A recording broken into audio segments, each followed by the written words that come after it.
അമ്മ പുഴയിലെറിഞ്ഞ് കൊലപ്പെടുത്തിയ 3.5 വയസ്സുകാരി നേരിട്ടത് അതിക്രൂര പീഡനമെന്ന വെളിപ്പെടുത്തൽ. സംഭവത്തിൽ കുട്ടിയുടെ പിതാവിന്റെ സഹോദരനെ പോലീസ് പോക്സോ കേസിൽ അറസ്റ്റ് ചെയ്തു. കുട്ടിയുടെ മാതാപിതാക്കൾ തമ്മിൽ നിലനിന്നിരുന്ന സ്വരച്ചേർച്ചയില്ലായ്മ പലപ്പോഴും ഇവരുടെ കുടുംബജീവിതം താളം തെറ്റിച്ചിരുന്നു എന്നാണ് വിവരം.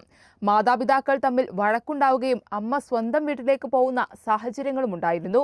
പിന്നീട് അരക്ഷിതാവസ്ഥയിലാണ് കുട്ടികൾ രണ്ടുപേരും വീട്ടിൽ വളർന്നത്. ഒരിക്കൽ അമ്മ ഇരു കുട്ടികളെയും സ്വന്തം വീട്ടിലേക്ക് കൊണ്ടുപോകുന്ന സാഹചര്യവും ഉണ്ടായി.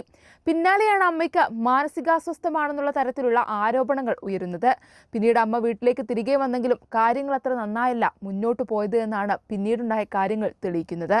കുട്ടി പീഡനത്തിന് ഇരയായതും അമ്മ കുട്ടിയെ കൊലപ്പെടുത്താൻ തീരുമാനിച്ചതും തമ്മിൽ എന്തെങ്കിലും ബന്ധമുണ്ടോ എന്ന കാര്യമാണ് പോലീസ് ഇപ്പോൾ പരിശോധിക്കുന്നത്. ഇപ്പോൾ കാക്കനാട് ജില്ലാ ജയിലിലുള്ള അമ്മയെ കസ്റ്റഡിയിൽ കിട്ടി ചോദ്യം ചെയ്താൽ മാത്രമേ ഇക്കാര്യങ്ങളിൽ വ്യക്തത വരൂ.